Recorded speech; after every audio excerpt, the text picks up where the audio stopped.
afternoon. Welcome to today's investor webinar by Mayur Resources. Thanks very much for attending. Okay, everyone, hello, and thank you for joining me today in giving you an overview of our quarterly report.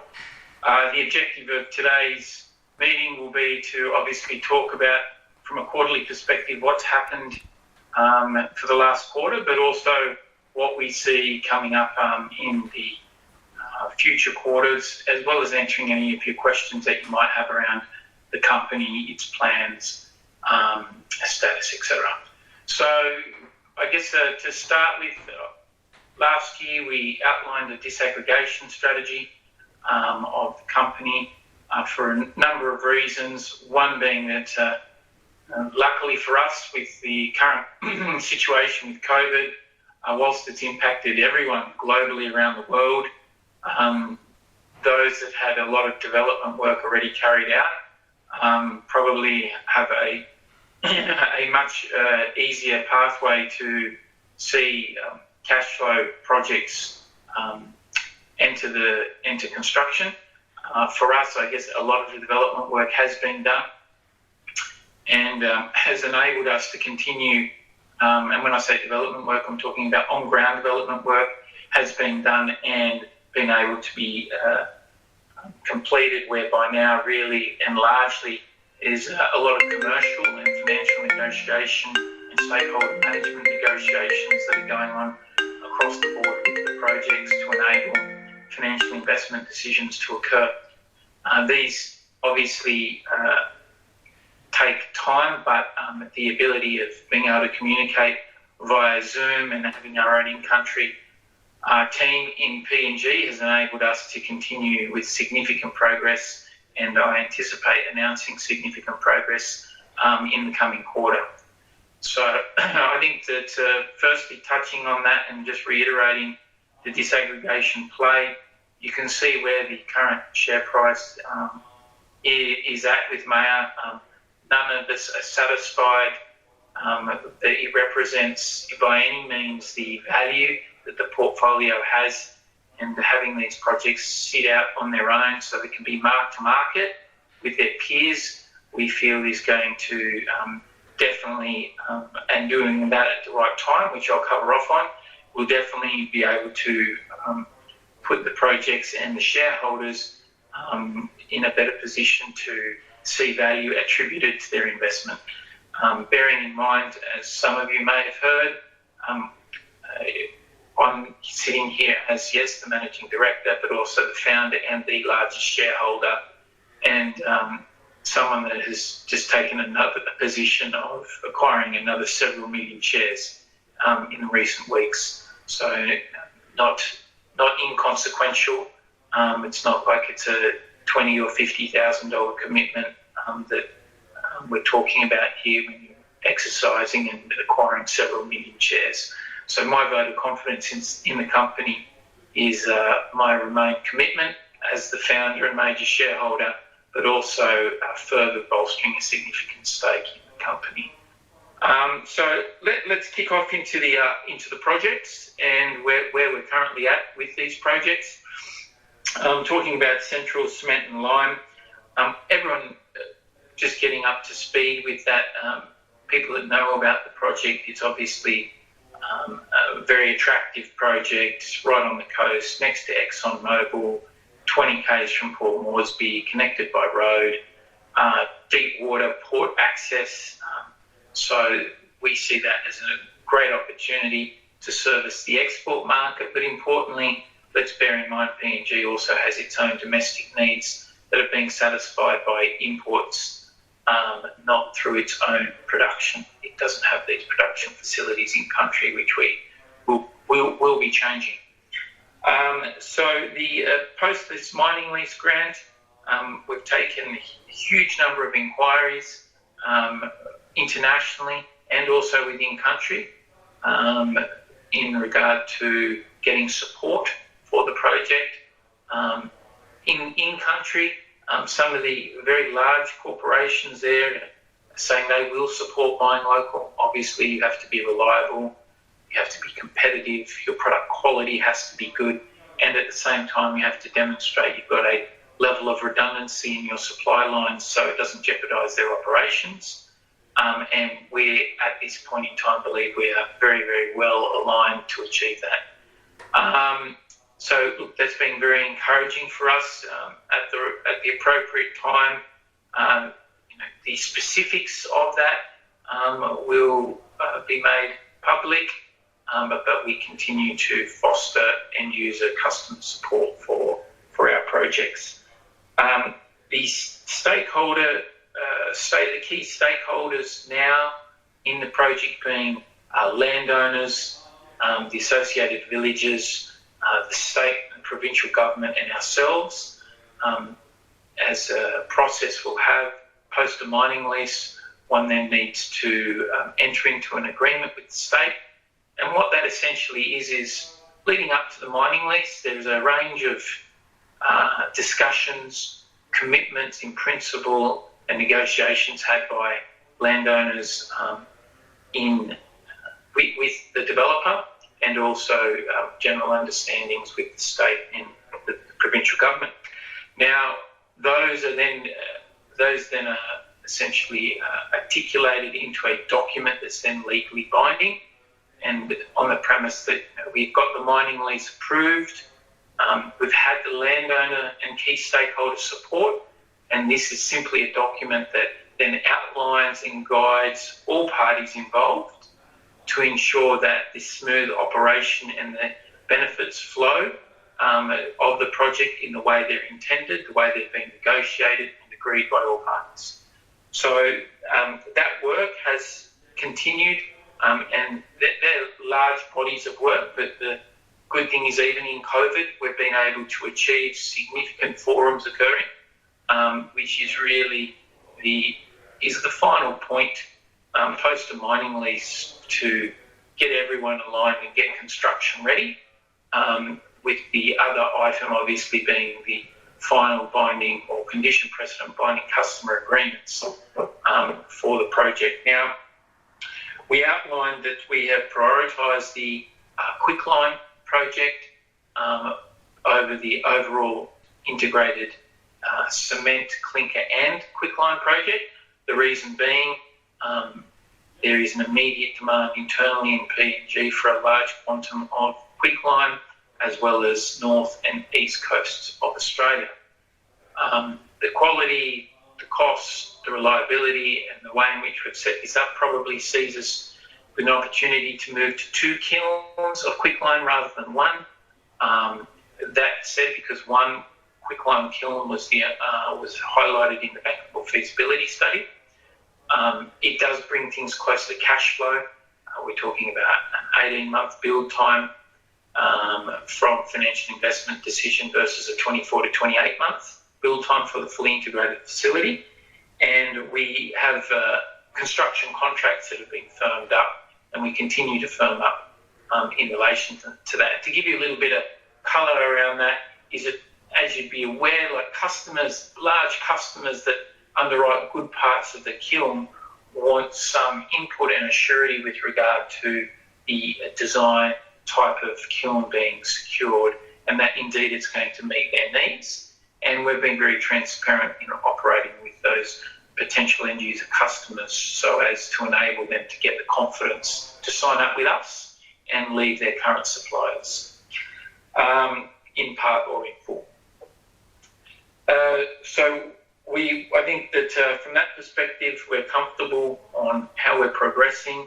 You've seen an announcement that we had Bruno Waters, which is the former CEO of Sibelco Asia, appointed to the board of Mayur Industrials, and that being the subsidiary. That subsidiary I've already slated it for a potential disaggregation and spin out as a business. Now, Bruno's credentials as the CEO of Sibelco, who started the lime business for them and ultimately divested of that lime business with over 2 decades of experience in building that up, is a massive acquisition for Mayur. His network and relationships and understanding of this market globally and the Asia Pacific is second to none, and bolstering that that level of capacity and capability has been a credit for us, but I would highlight there one should expect further announcements in short order of that lime and cement focused area being further bolstered, and at the appropriate time that will be announced.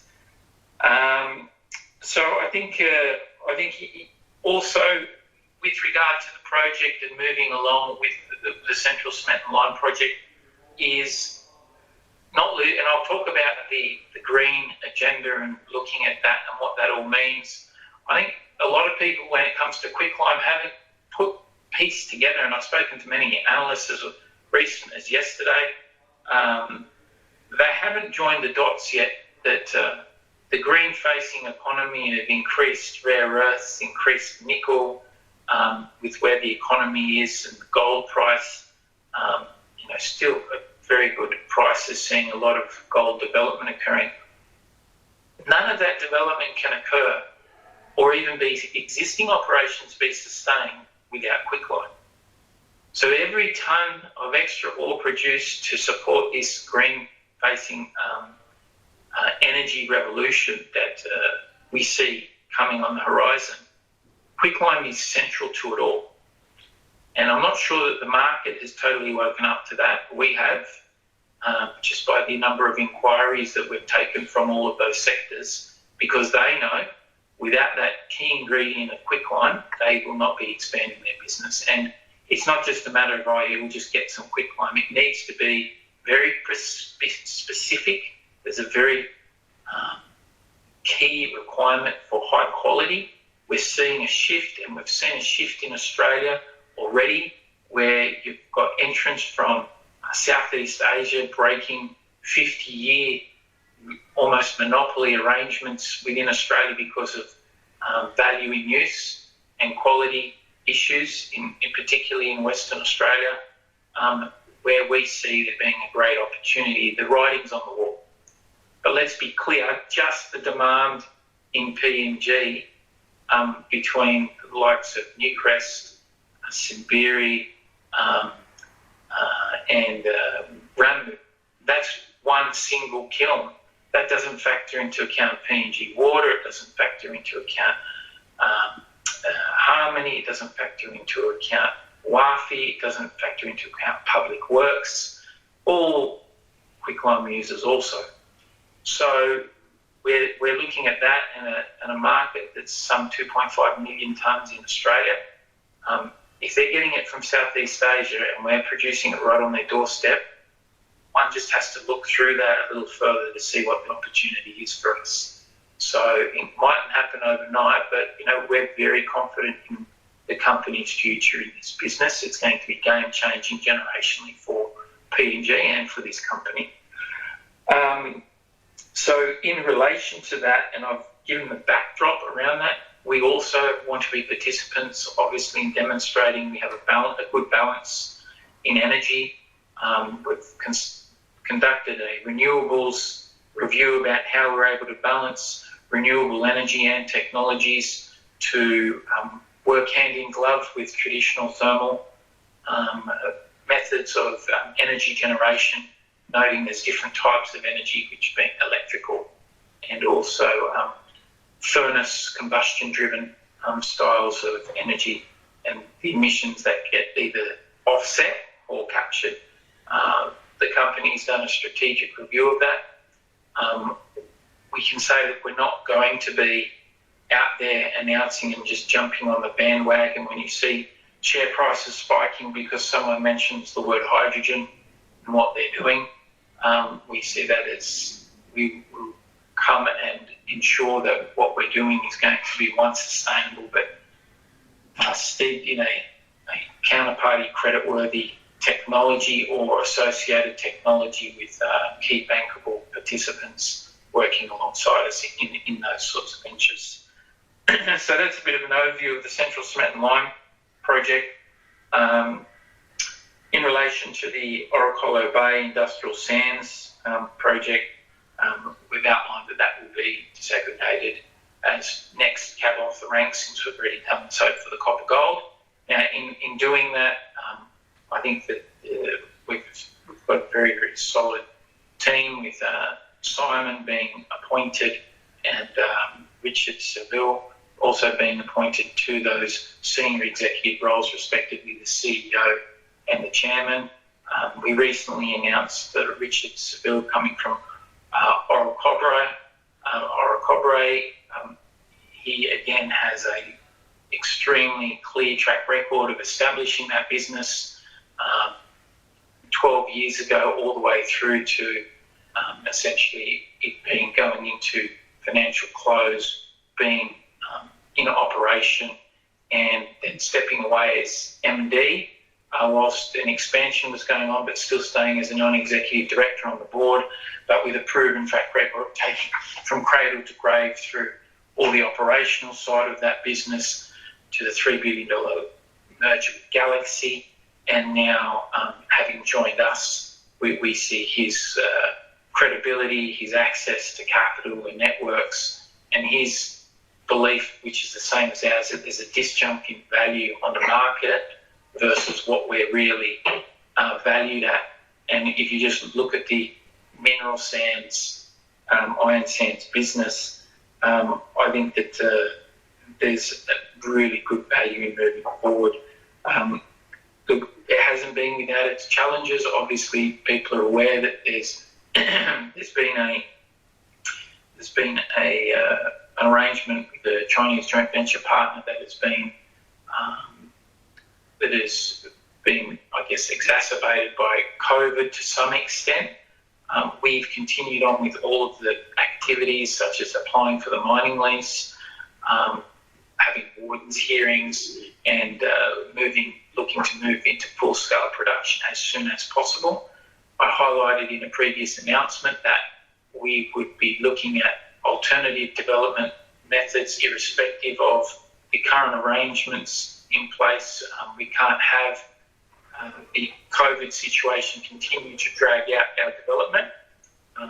We already have the appropriate approvals from the controller under COVID to assemble the operation and apply via specific protocols. So we have that in order, so we're planning now to go and execute upon that. I think that being said, I think people need to not lose sight of a couple of things. One, if that occurs, we end up with 100% of the economics of that project.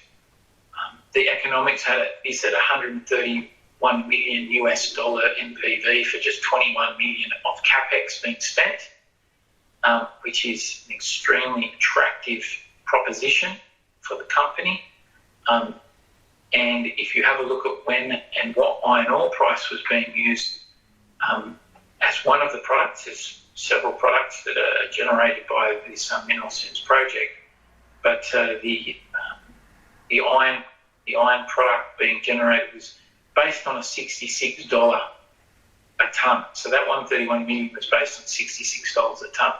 We haven't updated the economics on that. So if one was to update the economics, even for a year or two, to encounter higher iron ore prices, the differential and profit would be massive, bearing in mind the profitability when modelled only at $66 a tonne. Market's not bearing that in mind, and our objective is bringing that into production as fast as possible and listing the company, and whether that means that we've had, if there's approaches that we accepted of private seed funding to get that happening from high net individuals, or if that was a mixture of that and equity raised by the spin out to put into the construction of such a project, we can see that it would be a very positive message that gets sent to the market that, hey, this is going into the ground. It's building a facility that is extremely low cost, extremely fast to build, and getting that into operation as soon as possible. And our expectation, Simon's job that he's embarked upon and agreed to, is basically getting this thing listed by the end of the year. So we're not slowing down on that front. You can see by the appointment of Richard Seville as well, with that track record as the chairman of that planned spin-off business. We're taking things extremely seriously, and we expect to be rewarded with a look-through of that company when it's sitting on its own with its peers. And if you look at its peers producing, which I would call not as profitably as what we expect to be, they're many, many, many times the multiple of the entire Mayur Resources market cap currently. So from that point of view, I see that as a big opportunity. So I think that the last part is having our mining leases assessed. We've already demonstrated that we're able to get a mining lease granted in PNG and have secure tenure by the Central Cement and Lime being granted. The government has been very pro-diversification of its mineral base, not just in copper, gold, and a little bit nickel. So we are very confident in the Mineral Resources Authority commitments to date. They've given us no reason to doubt that. They've been extremely committed in the way in which they're following the legislative processes, and we're very confident that we should have a favourable assessment in due course. So I think that the opportunity of having that final Warden's hearing done and then having the assessment occur is a big plus for us. In relation to the Lease Bioenergy Park, as we've outlined previously, Parliament has late last year given the conditional approval for the project to proceed, has asked for a state negotiating team to be formed, which is in the process of being finalised and signed off by the Minister. And upon that occurring, the negotiations and the development of the project can be liaised with the state negotiating team, and post that we would be in anticipation of the outcome of that being an approved and agreed power purchase agreement. Bearing in mind that project has it's a 50 megawatt initial site, but has the opportunity to quadruple to 200 megawatts. And when you have a country that's only got 17% of electricity connected, or 13 actually, and it's got to move to 70 within 12 years, we want to play a big part in that. And again, through what I spoke about as an bioenergy park, having the balanced technology and adoption of latest technology, as similarly we will do in Central Cement and Lime, we're committed to do the same thing with the Lease Bioenergy Park project, so that we can demonstrate independently by world-class scientists and air emissions experts that this project will actually have a net reduction in emissions compared to currently what's being conducted in PNG, but with a drastically reduced price. And we see the growth prospects for that extremely good. So if you take a step up on that and you look back and you look at different cycles, and a country like PNG, is the demand for energy going to go down? The answer is no. In a saturated market, could energy demand go down? The answer is yes.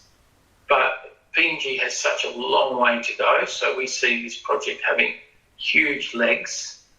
Similarly, even with the other projects that we have, like the Central Cement and Lime project, when you don't have your own quicklime and your own cement plant in your country, you're relying on every piece of infrastructure to be imported. Again, can you see the demand and the requirement for that going down when PNG is coming off one of the lowest GDP per capita levels in the world, around $2,500? The answer to that is no. Like the long-term trajectory for PNG and its competitive place in Asia Pacific and its strategic nature in the Asia Pacific region, we see it's being extremely good. So where we're seeing there being a good opportunity. I think management and the board have taken a position, though, because value isn't being realised. We are embarking upon this disaggregation strategy. As an example, we are getting on with business. The Adderton spin-off that occurred, it was announced by that company that the drill rigs are already on site. They didn't waste any time. Got in before the COVID restrictions occurred within the capital cities that enabled all equipment to be mobilised, and drilling has been occurring. And I think, as foreshadowed by Adderton, one would expect imminent drill results coming from that, because they've already been drilling for some time in a known area for very attractive gold intercepts at very, very near surface areas. So my anticipation is that we'll see some encouraging things coming from that. The speed, the area, the location, and indeed the history that's in the public domain about what's out there. I think that'll be reaffirmed, and I'd hope that people are able to see the look-through value, because the Mayur shareholders are going to be the ones that ultimately benefit when we're given in-species distribution. On that, I don't have really anything else to give an update on, and I'm really happy to go about answering questions now. Okay, thanks, Paul. Can you hear me okay? Yep. Excellent, thank you. Thanks very much for that presentation. And now onto the Q&A. And thanks everyone very much for your questions, some great questions which have come in both in advance and during today's event. So kicking off first with the questions that have already been submitted. The first one we've got here on the list, Paul, is will the Deepwater port be a private port or a regulated port in the Gulf province? Okay, so I'll answer that two answers. So in Gulf province, where the mineral sands operation will be, it's actually going to be a transshipping operation. So there'll be a small wharf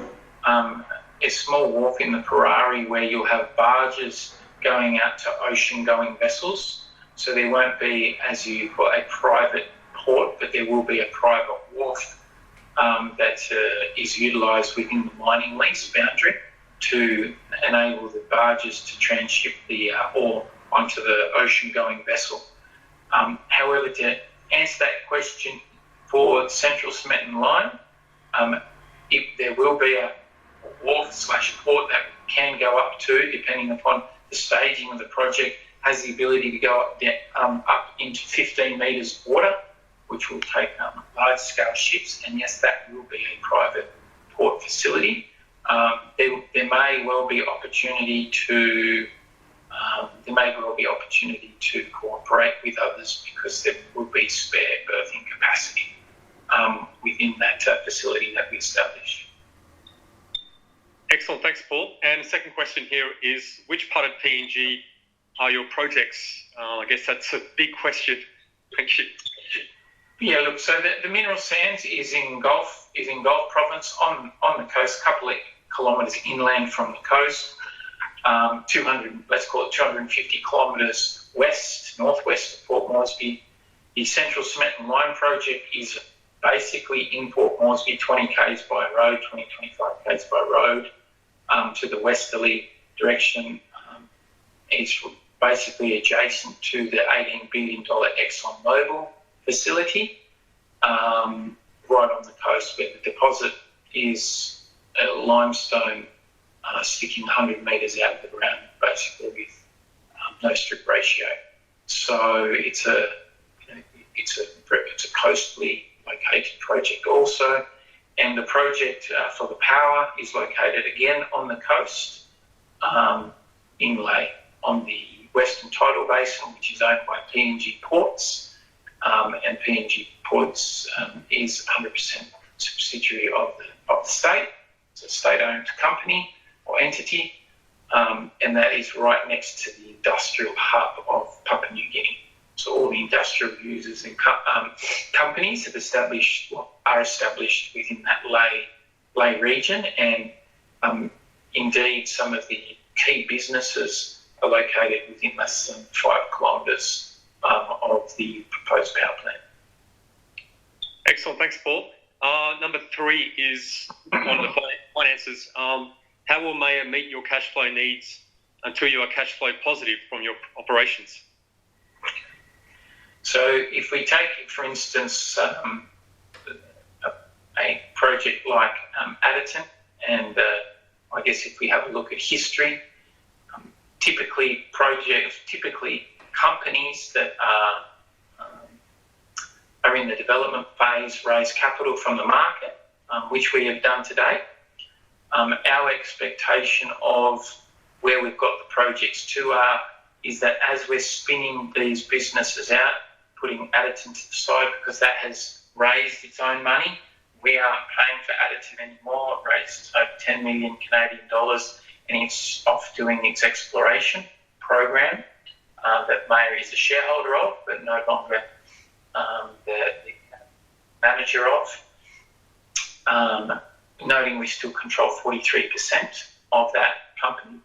But for these other companies that the question is referring to, in say spinning off the mineral sands business, we take the costs in the headcount and the overall running costs of that business. And when that gets listed separately, our expectation is that we will raise money at that level, not at the Mayur Resource level, at that level to fund the development of that specific project for construction purposes. So in answering that question, we expect to raise money at the new ListCo entity that will be utilised for construction and working capital purposes, so that upon having done that,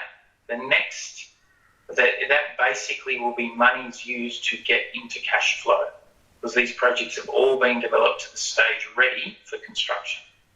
So that then similarly, we'd expect that to happen for also for the Quicklime project and ultimately for the power energy park. So as with anything, there's an ongoing need to manage and preserve cash at a parent company level. But our objective is to continue to reduce the current headcount at the parent level and see these subsidiary spin-outs actually stand on their own with the construction equity that would have been raised in the spin-outs. Excellent, thanks, Paul. Very, very detailed question. Thank you very much for that, and great response. Now on to number 4, on the timeline. Can we please have a tighter timeline development of your projects and the notional spin-offs and share allocations to shareholders? Thanks, Paul. So the tighter timeframes on the projects, obviously everyone understands with COVID and restrictions, it's a bit like sometimes saying, well, can you please give us a view of when a certain country is going to be opened up and free from COVID protocols? So we can give guidance on the basis of what we know today. And we've been doing everything we can, even within a constrained world with COVID, to continue the progress, which I'm sure the quarterly has demonstrated.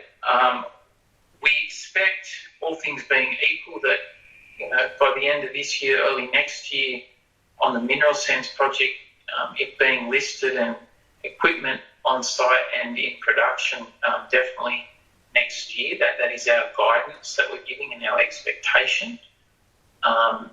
Even in the current environment, should all things be equal and successful in the spin-out. Similarly with the Central Cement and Lime project, we're expecting phase 1, customer arrangements and condition precedent arrangements to be finalised this year, construction contracts awarded this year, and we'd be hoping to turn dirt this probably next year. I'd love to be able to do it earlier, even on a quarry basis earlier this year.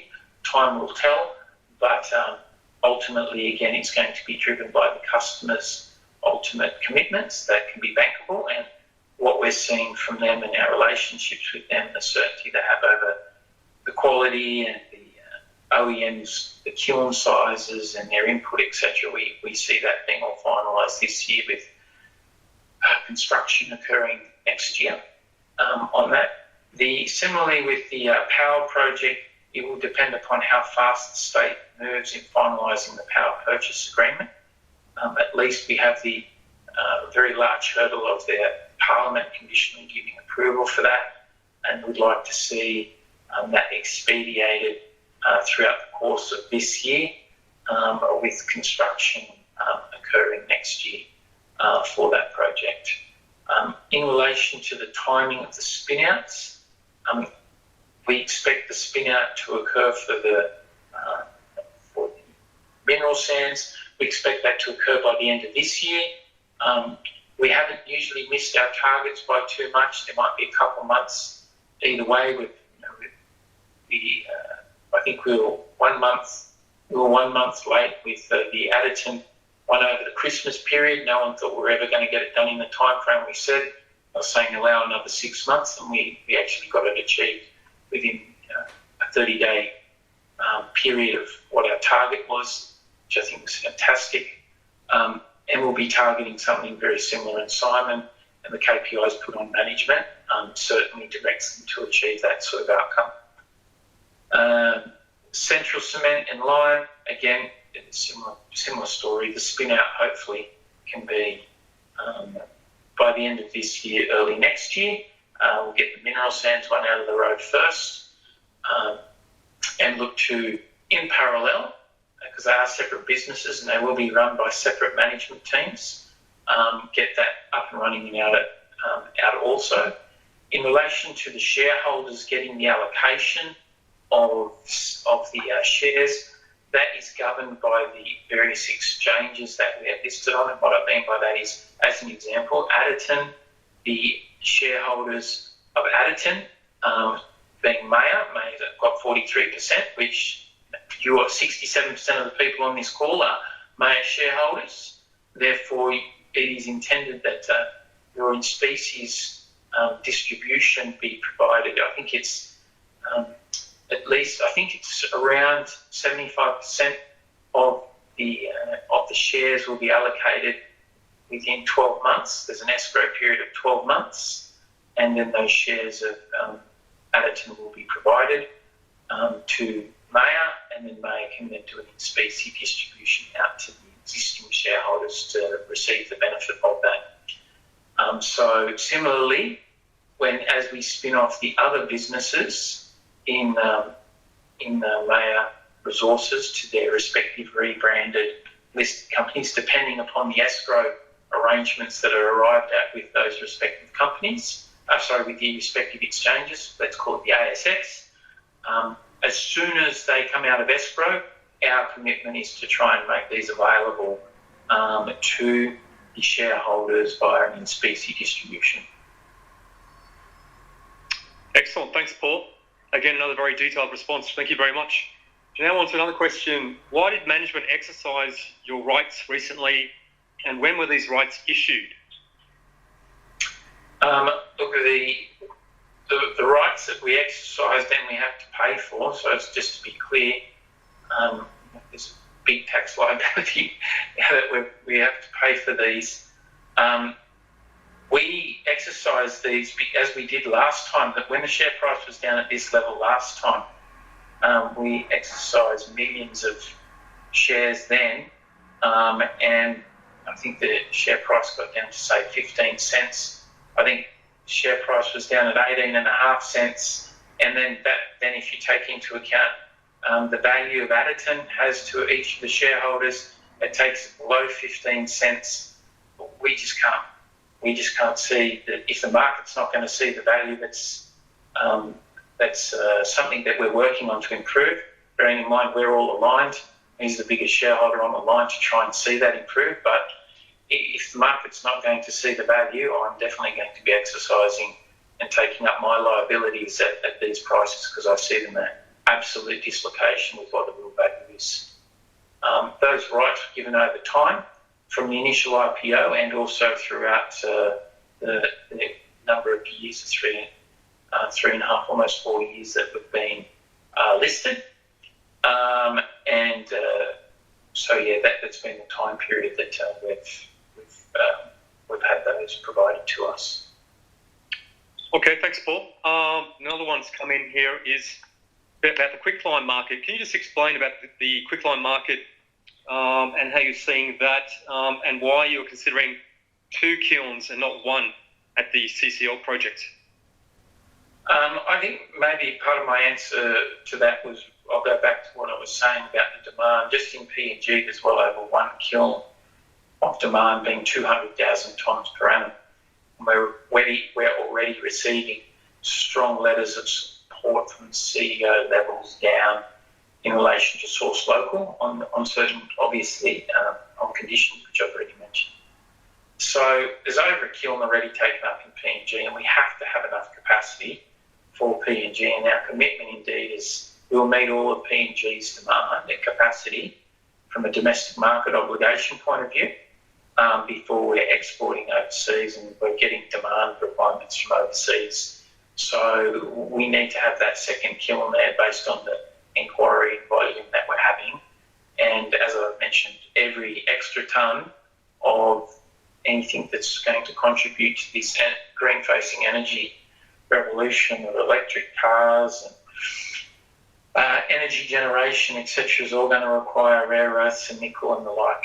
And it needs every bit of that. It needs more quicklime. So we're there. We're excited about it because what we're being asked to be clear, what we're being asked to service at the moment isn't the expansion.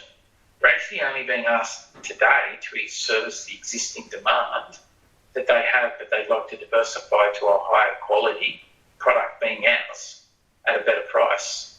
That's not even looking at the growth. So the 2 kilns is based on where we're at today. So one can expect we have 380 million tonne resource that has capacity to triplicate and quadruple the number of kilns that we need to have to service that demand, which we're not factoring. Let's walk before we can run, but I'm just trying to give you some insights into management's view of how we're seeing this.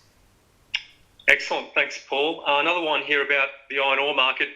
Iron ore prices recently been very strong. Have you factored those high iron ore prices at all into your economics for the Orocolo Bay project? How might that impact the project's NPV, etc.?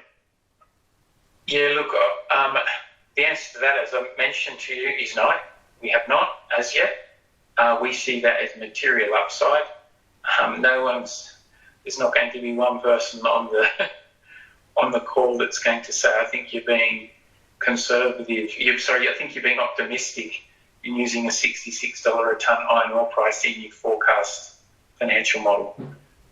The fact is there's a $100 differential between that and the existing price. Whilst it's not the long-term price, you only need to be operating at those high prices for 1 year, and it's an absolute mozza with regard to the expected earnings per share and dividend that could be provided. So we see that as a little ace up our sleeves at the right time. We can make known what we think the upside's going to be when we get that first shipment off and we get the revenue from that. Is going to be well above what we'd hope. All things being equal, coming to fruition, we'd hope that that revenue is multitudes above what we're forecasting the models. Excellent. Thanks, Paul. Another question about power. How your projects are going to impact on PNG's power supply, how it's going to benefit PNG economy, and what's the impact in terms of Southeast Asia's development in terms of PNG's power use? Kind of big picture issues. Well, I think, thanks for the question. I'll work backwards on that one. So if you look at Southeast Asia have got a clear growth trajectory with regard to supporting their GDP, and they can't do it without making electricity available to their population. If they don't have electricity available to their population, they will not have GDP. It's that simple. No economist will argue that. You take power away from people, if you took if you took power away from Southeast Asia and gave them 13%, like Papua New Guinea had, their entire economies would collapse.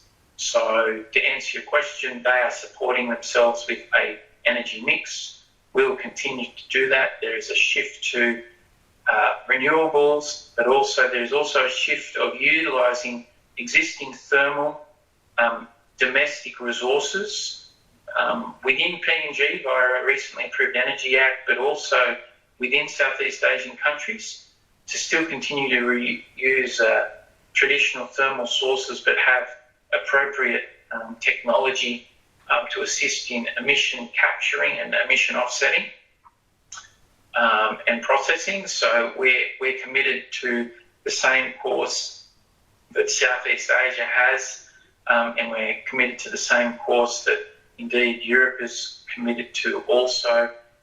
However, PNG needs to also be put into perspective that it is a developing nation at the bottom of the GDP curve, and it doesn't have the same level of finances as other countries do to adopt some of that. So the aid money in relation to assisting in that electrification process needs to be drawn upon, and we also want to ensure that we're falling into line with the overall commitment for a balanced energy mix and a adoption of the latest technologies. Thanks, Paul. Now some questions that have come in just lately. So, number one, how do we get more liquidity into the stock? You've touched on this liquidity issue with your exercise of those rights, but how do we get more liquidity in I guess, Mayur's share trading?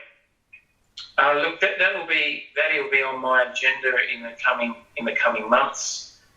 Similarly with what we're doing with the spin-outs, I also want to see liquidity in the existing parent company.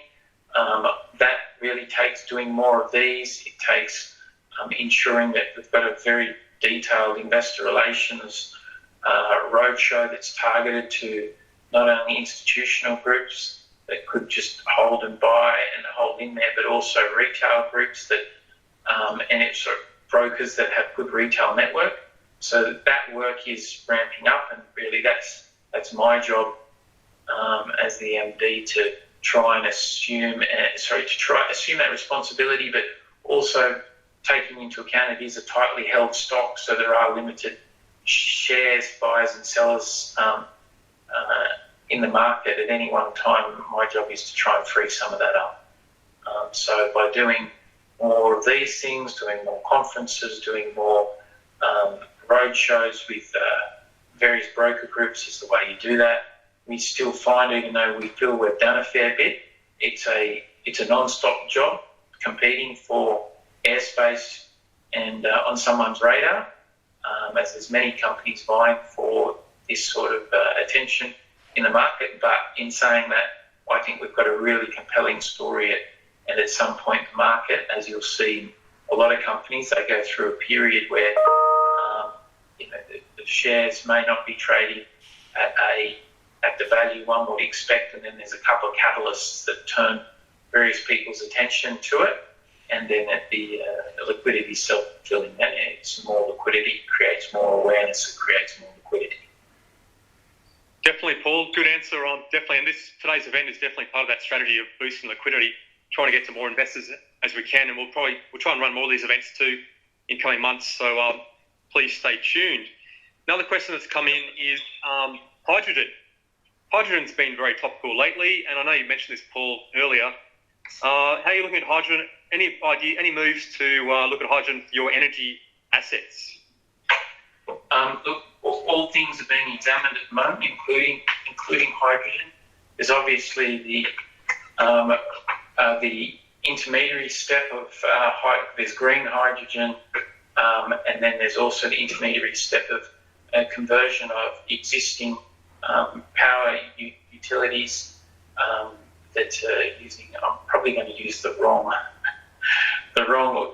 colour here, but people get the gist of what I'm saying. I think it might be they call it blue hydrogen, and then the green. So the green is what they're calling totally green, and blue is like an intermediary transition where you're taking specific thermal energy production and being able to convert that into hydrogen, and then having a number of uses for the off gases, etc. So we have looked at that.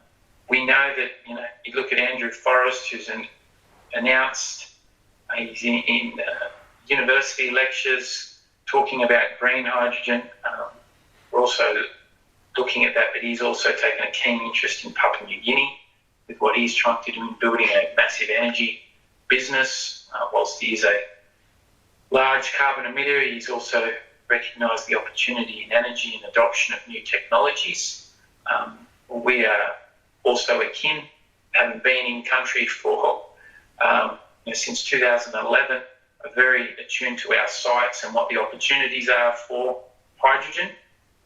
We aren't going to splash out an announcement on hydrogen until we feel that it's appropriate and aligned with what I mentioned before about bonafide groups, pathways and technology. But it will form a mix on our overall assessment. Thanks, Paul. Good answer. And next is a quick one. When is this cement lime spin-off? I think you mentioned this already. Yeah, so I mentioned this already. It's going to it'll be after the mineral sands. We're going to have mineral sands done by the end of the year. If we can get the lime spun off before the end of the year, we will. Obviously, the process and the purpose of doing this, however, it's value attribution. And that's why we're looking to disaggregate and spin off. If for whatever reason we start to get traction and we start to see assets being valued appropriately, then management may question and say, well, look, the market's actually now truly seeing the value of this portfolio. Let's give the existing shareholders the uplift of the existing share price, and then it's that they determine whether they want to buy more and receive future dividends, whether they want to stay in or sell. So I just want to be clear on that. It is our intention to disaggregate to create value, and we'd expect that if things stay the way they are, we would expect that probably to occur Q1 next year. Love for it to occur this year, but I just think with mineral sands happening, it'll probably end up being Q1 next year.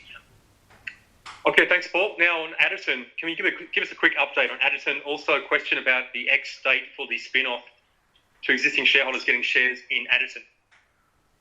Look, I think I mentioned this already, that the Additon shares, I think it was February when we listed the TSXV, implied a 12-month escrow period, which means that Mayur Resources are unable to trade that stock for 12 months. Upon that coming out of escrow, our stated intention is to spin that out to the shareholders in accord with the escrow provisions, where I think 75% of every shareholder's respective holding can be made available, and then the remaining 25%, I think, comes 6 months thereafter, and that's the current state. But as I mentioned, I expect Additon, well, it'll be interesting to see, but I expect Additon's got a fair bit of work on. It's funded, and it's in very prospective copper gold area, so it'll be really interesting to see, as us owning 43% of it, where that goes, because I can see the value of Additon is definitely not being translated into the Mayur share price. So let's wait and see. Thanks, Paul. Unfortunately, we're running out of time, but maybe a couple more questions before we wrap up. Question here about CCL, Central Cement and Lime Project. Which fuel source is going to be used at CCL for your kilns? Will that be from a domestic supplier? How would that change for 2 kilns versus 1 kiln? Okay, so the process at the moment is that if you're talking about quicklime or even quicklime and cement, the majority of facilities for the actual combustion in the kiln runs on coal around the world. That's the majority of quicklime kilns. There is the ability to run that on gas as well, and there is the ability to have dual fuel to ensure you have supply redundancy if one of those supply lines goes down. We've announced that we're liaising with Cornwall Petroleum, which is a 100% owned subsidiary of PNG government, on the supply of gas for that. Going from 1 kiln to 2 kilns, I think our overall position is one of safety for shareholders, is that we'll adopt a technology that is dual fueled, that ensures it adopts the same technology majority of quicklime kilns currently have, but also has the ability to utilise gas. The overall capital cost to do that is relatively small in the overall capital cost. Therefore, I think there's an opportunity to adopt dual fuel and negotiate the best deal possible in getting as cheap as possible energy into the project, which, as you know, the cheaper the energy, the cheaper the overall product cost, the more economic it will be. And at the same time, though, adopting technologies that can either offset or capture emissions is front and centre for us, particularly also with electrical load as well. And I mentioned we've conducted a solar and wind renewable study across that site. So that's the answer to the question, dual fuel. Excellent. Thanks, Paul. Well, we're now at 3:01, so apologies for those people we missed out on the questions, but I think we need to probably wrap up right now. Thank you again, Paul, for your time today. Really excellent questions there. Thanks, everyone, for those questions. I think I was just going to say, for those that have the additional questions, obviously there's some, they're notated, as the moderator originally said. They won't be forgotten. We will get back to you on those. Yep, that's right. Thanks, Paul. Yes, we will.